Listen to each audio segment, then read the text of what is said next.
Hey there, and welcome to another KidLit chat. I have the wonderful Tammi Sauer with me here. Hey, Tammi, how are you? I'm good. I'm happy to be here. I'm so excited to have you. So, for those watching who may not know your books, because you have so many of them and they're so awesome, who are you and what made you want to write a children's book? Well, I am Tammi Sauer. I'm a children's book author who lives in Oklahoma, and I currently have 33 pictures out with many more on the way.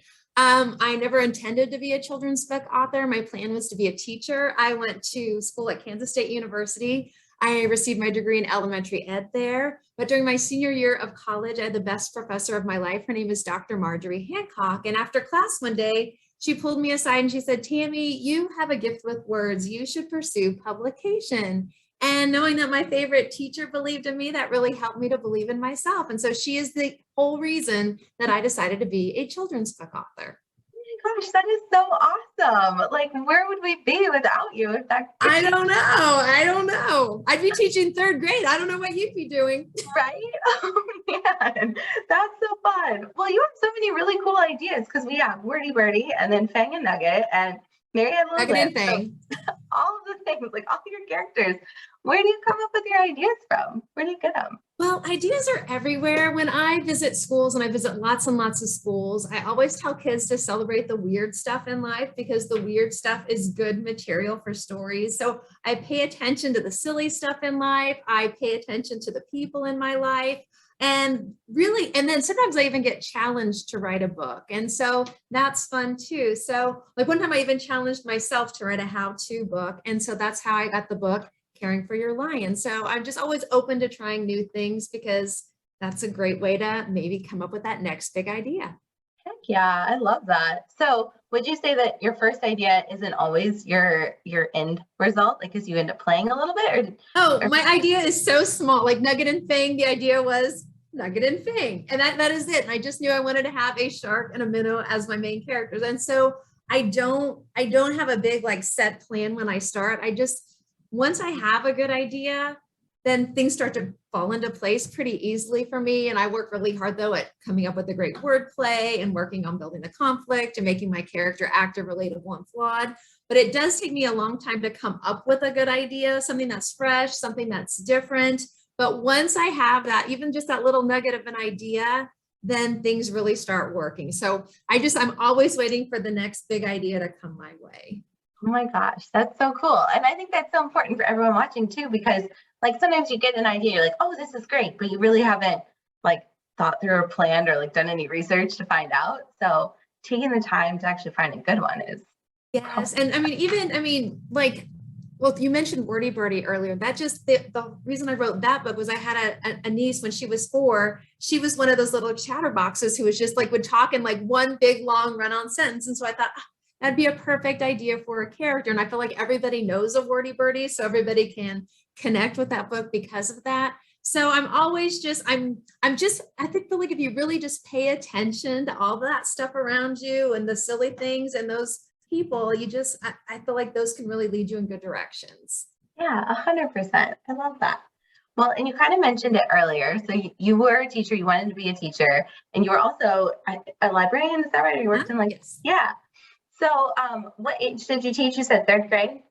Well, that was my dream. My plan was to be a third grade teacher, but then I got a little derailed when I decided to be a children's book author. But Yeah. I did teach pre-K, so I feel like that's maybe why picture books are my sweet spot because I love that age. And then when I was a library media specialist, I worked with pre-K all the way through 8th grade, and I also taught middle school electives. And so I've taught a huge span of kids. And I feel like all of that time has really helped me to be a better author, especially as a library media specialist. I was able to see what books kids really gravitated towards. Plus, and when I was a pre-K teacher, I mean, every day I would leave with just such a good story because they have no filters and they will just tell you everything. I would tell those parents, I'd be like, I know everything about you just because they are just so filled with wanting to share. And so I feel like just being around those books and being around those kids really helped me to be good at writing picture books. Yeah, well, and you said it right too. You know, you pre-K, like that's your audience. And it's not something that you can just give them a story and they're just going to sit still for it. Like that's a craft right there. Yes, yes. Yeah. Well, I'm always thinking about, I want my books to be an interactive read aloud for them. I don't want them to just sit there, and I never want them to be like bored. And I just think about my son when he was 4, he would either say something, he'd either give a book like a double thumbs up, or he would say, wow, that's a dud. And so always in my mind, I'm thinking of 4-year-old Mason, and I don't want to let that kid down. And so I think he's one of the main reasons that I love to write funny books. I mean, those are my favorite picture books to read. So I guess that makes sense that they're my favorite to write. But I know that that's what he really gravitated towards. And so I'm always trying to reach the little Masons out there. Yeah. Oh, that's a dud. That would be, yeah, always in your brain. I love that. That's awesome. So we both grew up in the Midwest. We both grew up on farms. It's a very different type of being raised. It's a very different environment, and especially if you were raised in the city or in town. So is there any like fun memory or like surprising thing that happened to you by being a farm girl?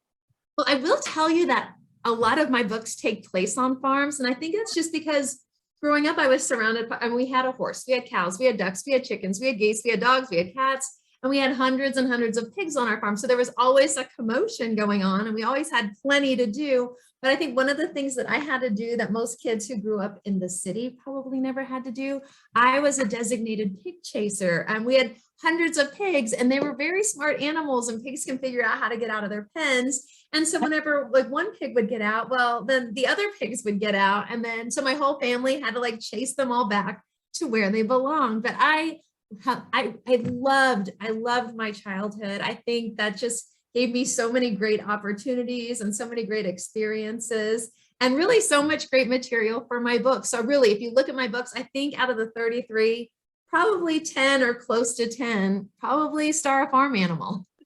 Yeah, that's so true though. But it also gives you so much like fun stories. So I mean, Yes, it works. yes. And they're just ridiculous characters. I mean, I just think you can make them ridiculous and you can make them endearing. And those are my favorite characters to read about. So they're my favorite to write about too. Yeah. Oh, I love it. That's so fun. Okay. Last question, because you enjoy eating out. I read that about you. Goodness, yes. So what's your go-to favorite food and why? Oh my goodness. I was thinking about this like today. So today I went out to eat, and yesterday I went out to eat, and the day before I went out to eat. So I was trying to think, well, what do all of those things have in common? And I realized that each meal, which was very different, each meal involved ranch dressing, and it's not, I don't like it in a bottle, I don't like it from the grocery store, but a restaurant can make really good ranch. So today I had one, I had a thing of ranch with my turkey sandwich and my French fries, and yesterday I had ranch with my street tacos, and the day before I had ranch with pizza. So I'm going to have to say ranch is probably one of the tops right now. If you have ranch dressing, Tammy will come. That's right. That's all I need. Oh my gosh, I love it. I used to work at a pizza restaurant, and we would make our own ranch, and that's like the only kind I'll eat. Yeah, same, because the other stuff's just like, I don't know, it's like too glossy and too globby, and the taste isn't there. So yeah, basically if a restaurant offers, house-made ranch dressing, then I'm like, okay, I'll be there. That's too fun. I love it. Well, thanks so much for doing this and for hanging out. This has been great. And guys, if you want to go learn more about Tammi, go to tammisauer.com. You can check out all of her books and see all of them that are to come and all of her awesome characters.